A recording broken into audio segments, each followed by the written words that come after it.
entonces le doy la más cordial bienvenida a nuestra sesión 2. ¿Cuáles son los objetivos de nuestra sesión del día de hoy? Queremos entonces dar un poco más una bajada operativa, ¿cierto?, a los conceptos de innovación que vimos la semana pasada. La semana pasada, ¿cierto?, nos quedábamos con que innovación significaba nuevas ideas, ¿cierto?, que generaran valor público y que se implementaran. Pero ¿cómo llegamos a eso? Y para ello vamos a revisar entonces metodologías de diseño y de proyectos de innovación para que empecemos a visualizar cómo va a ser el proceso que vamos a dar inicio hoy y vamos a continuar a través del programa Transformar. Esto que les voy a contar lo hemos denominado en UNIT Anatomía de la Práctica de Innovación. ¿Por qué anatomía? Piensen que esto es como una cebolla con muchas capas que vamos a ir analizando, ¿bien? Entonces, como en un paraguas muy general, tenemos algunos principios de innovación que nos van a ir permeando todo el resto de las cosas que vamos a hacer. Nuestros procesos van a estar permeados por estos principios, que entonces le voy a ir conversando. Estos procesos además tienen asociados técnicas y métodos. Y esas técnicas y métodos acompañado de herramientas. De todo esto nosotros vamos a ir aplicando durante el programa. Entonces vamos a conversar un poquito sobre los principios. Me lo van a escuchar pero todo el tiempo, porque todas las herramientas que vamos a ir trabajando, por eso les decía yo que esto permea todo para abajo, todas las herramientas que vamos a ir utilizando tiene que ver con personas al centro. ¿Qué quiere decir esto? Que cuando estemos pensando en nuestra solución, lo vamos a hacer a partir de la comprensión que tenemos de las necesidades de las personas. Lo segundo, y ya se acordarán ustedes que postularon al Transformar, es que queremos tener un enfoque interdisciplinario, con múltiples miradas. Y es por eso que íbamos favoreciendo que los equipos estuvieran conformados, ¿cierto?, de distintas maneras. El tercer principio, que yo ya lo adelantaba un poco Juan Felipe, ¿cierto?, en la primera sesión. Sabemos que muchas veces gestionar en el aparato público puede ser complejo. ¿Por qué? Porque la sociedad es compleja, las organizaciones son complejas, tenemos procedimientos, ¿cierto? Tenemos, ¿cómo se llama? Jerarquías, tenemos presupuestos, pero eso no es un impedimento para innovar. Lo hemos, ¿cierto?, conversado con Juan Felipe en la sesión pasada, y es que vamos a usar esos elementos de la gestión pública como un elemento que nos ayude a la transformación. No lo vamos a interpretar como barrera, porque si nos quedamos como barrera, no vamos a hacer nada. Entonces tenemos que gestionar esa complejidad para poder avanzar en nuestro proyecto. Que las experiencias sean movilizadoras. ¿Qué quiere decir esto, cierto? Que tenemos un foco en el aprendizaje colectivo, que tienen que ser experiencias llamativas, y entonces nosotros vamos a poner todo nuestro empeño para que esta instancia de innovación, ¿cierto?, de entrenamiento en innovación, sea movilizadora para ustedes, que ustedes queden como, uy, qué buena la reflexión, aprendí esto otro, oye, esto lo puedo aplicar, pero también cuando ustedes estén involucrando a otros, logren transmitir, ¿cierto?, esa emoción, esa experiencia, ¿cierto?, de cambio a las personas con las que estén involucrando en sus proyectos. Lo quinto es que queremos resultados concretos, y eso lo vamos a abordar mucho en el módulo de prototipado y testeo, en el de experimentación, a tener, ¿cierto?, una experiencia y una visión global. Y ya van a ver que en los siguientes módulos, a medida que vayamos avanzando en distintas temáticas, van a aparecer algunos videos de complementación. Es decir, siempre les va a salir su grabación de la clase, ya la de la semana pasada está disponible, mañana estará esta, pero abajo, aparte de encontrar el material, ¿cierto?, que hemos trabajado nosotros, hay videos complementarios, entrevistas con expertos internacionales respecto a qué opinan sobre tal o cual tema. Las innovaciones son procesos sistemáticos de investigación, de ideación, de prueba, de error, de retroceso. Cuando yo ya tengo una comprensión mejor, ¿cierto?, de ese contexto, ese hallazgo que me permite saber cómo están funcionando las cosas, entonces analizo, ¿cierto?, esa información y proyecto una dirección. Y ahí ese le pusieron en el verde thinking, o sea, pensar, ¿para dónde va esto? Luego de eso ya empieza el proceso como creativo, de generar nuevas ideas, probar conceptos, generar soluciones. Ahí le pusieron generar. Es decir, cuando yo ya tengo mi dirección clara, es cuando empiezo a buscar las nuevas ideas, no antes. Y ojo que siempre estamos muy acostumbrados a decir, problema, solución. Y fíjense que aquí hay 2 pasos antes de pensar en soluciones, para que lo tengamos en consideración. ¿Por qué? Porque efectivamente nosotros vamos a hacer pasos anteriores antes de empezar a pensar en soluciones, porque queremos realmente asegurarnos que comprendemos bien el problema. Luego de eso, uno hace un filtro o una priorización, ¿cierto? Y vamos a elegir cuáles son las mejores ideas o conceptos, evaluar sus resultados, ¿cierto? Potencialmente a través del testeo de prototipos que nos permitan priorizar por dónde debería ir el camino. Luego me toca explicar si tengo que ahora ir y comunicar qué es lo que he aprendido de todo este proceso, ¿cierto? Para que realmente pueda tener una oportunidad estratégica de implementar de manera de llegar al último paso de implementación, ¿cierto? Pero obviamente voy a tener que buscar aliados dentro de mi institución, fuera de mi institución, financistas. Las fases no son muy distintas a lo que acabamos de revisar, solo que lo grafica de una manera distinta. Partimos con un problema inicial. Check. Ustedes tienen su problema inicial ya en sus formularios. Pero hay luego una etapa que la denominan descubrir. Pero fíjense que ese descubrir no es nada distinto a lo que el otro autor decía como la etapa de comprender, understanding. ¿Qué quiere decir eso? Tengo que ir a preguntarle, ¿cierto?, a mis usuarios, a mis usuarias, entender el contexto para ver realmente dónde está inserto ese problema.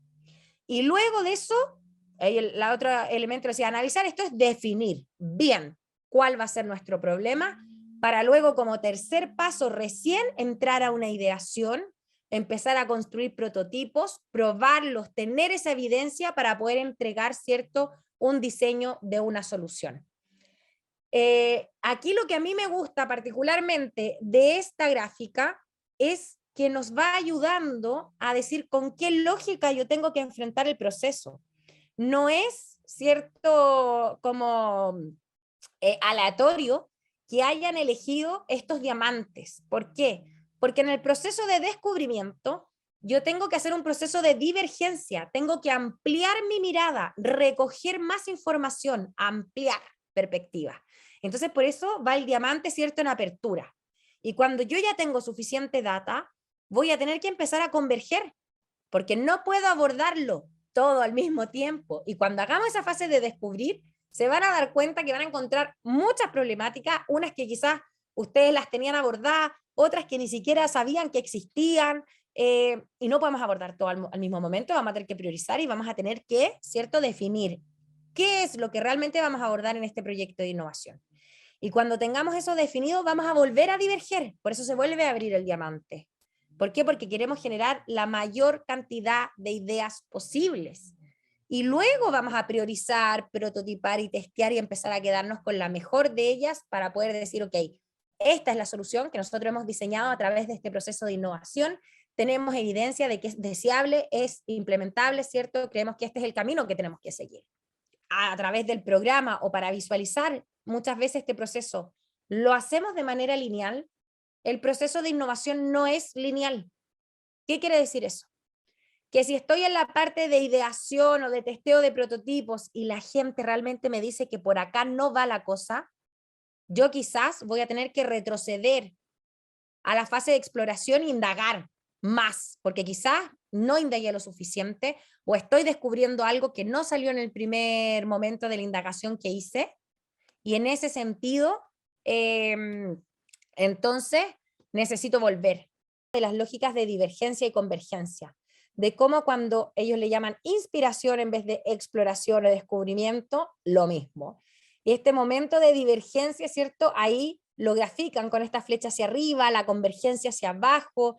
Tengo que tener algo claro para poder partir con mi proceso de ideación y después, ¿cierto?, volver a converger para poder acercarme al proceso de una implementación. Sigue la misma lógica, empatizar.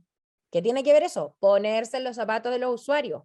definir bien el problema, generar la ideación, los prototipados, los testeos, y aquí agregaron esa flecha para demostrar que efectivamente yo puedo retroceder. Esto no es un proceso lineal, ¿cierto? Y puedo retroceder a otras etapas si es que lo necesito o si es que la evidencia de mi testeo me indica que la verdad es que la solución por la cual yo iba no está madura, le faltan elementos, hay componentes que no funcionan. Y porque queremos hacer, como yo les decía, un proceso de innovación estructurado, sistemático, ¿cierto? Que nos permita vincular actividades y herramientas para poder comprender a los usuarios, para hacer el proceso de ideación, para experimentar las soluciones. Es un proceso complejo y de repente se va a ver así como ahí al comienzo de la imagen como una maraña de informaciones y conceptos que en algún minuto se puede sentir un poquito abrumador, pero no se preocupe, confía, sea como Karen, no entre en pánico. ¿Por qué? Porque a medida que vayamos avanzando en este proceso, vamos a ir desenredando esta madeja, vamos a ir disminuyendo los niveles de incertidumbre, efectivamente, que nos permita, ¿cierto?, llegar a un proceso de diseño con mayores claridades que las que teníamos al comienzo del proceso. Entonces, en este módulo de descubrir vamos a estar realizando cierta investigación enfocada en la empatía y en la comprensión profunda del problema. ¿Qué procesos vamos a realizar, cierto, durante este doble diamante? Ya desde la próxima clase vamos a partir con la exploración del ecosistema, vamos a investigar usuarios, vamos a definir nuestro desafío, vamos a co-crear soluciones con distintas técnicas, prototipar, testear, diseñar la solución y diseñar el plan de implementación. Este es el camino que se nos viene, cierto, de ahora en adelante. Pero creo que es importante que ustedes sepan que hay sitios internacionales donde pueden encontrar más información para poder profundizar.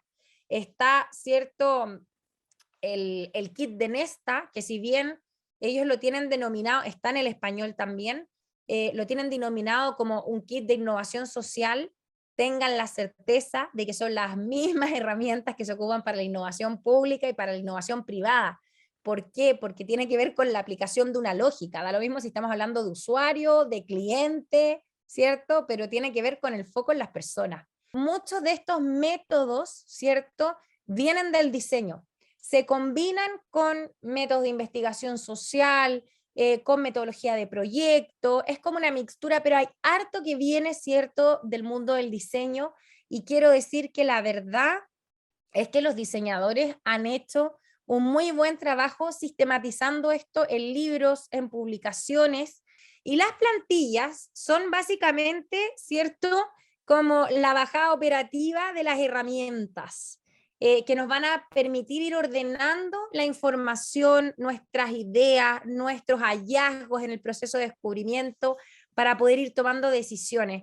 Porque si todo esto lo hacemos como en el abstracto y nos vamos dejando un registro, va a costar mucho, ¿cierto?, luego ir siguiendo el hilo del proceso, pero además les va a ir quedando como una bitácora, porque en el Miró, donde ya trabajamos la semana pasada, ¿cierto?, y estuvimos ahí probando con presentarnos, ¿cierto?, subir fotos, etcétera, de ahora en adelante las herramientas les van a ir apareciendo, ¿cierto?, siempre al lado derecho. Si usted está en otro proyecto en su institución y justo están comenzando y hay un problema, oye, descárguense la lámina y la pueden trabajar, ¿cierto?, en otro contexto. Todo el material se lo vamos a ir dejando disponible porque queremos que lo incorporen, es decir, que realmente sea parte de una lógica de trabajo, y para eso necesitamos que el material lo tengan disponible. Siempre estos modelos van a estar disponibles para que ustedes lo puedan usar, obvio, para este proyecto lo vamos a necesitar, pero también, ¿cierto?, para que efectivamente podamos ir utilizándola en otros desafíos profesionales, ¿cierto?, que vayan teniendo ustedes en sus instituciones. Primero, vamos a conversar y vamos a sintetizar cuál es el problema clave que estamos tratando de abordar. ¿Por qué es importante? ¿Habrá algún factor social o cultural propio nuestro que pueda estar afectando este problema? Por ejemplo, baja digitalización. Para seguir profundizando en nuestra comprensión, queremos ver, bueno, ¿tenemos alguna prueba de que esto es un problema? ¿De que esto vale la pena el esfuerzo de nosotros, de nuestra institución, de ser abordado? ¿Tenemos quizás algún estudio una estadística, alguna información secundaria, ¿cierto? Que nos pueda como corroborar de que esto es un problema. ¿De qué manera puedo darle una vuelta, ¿cierto? Y pensar ese mismo problema, pero desde una perspectiva distinta, para ir ensayando esto de las distintas perspectivas.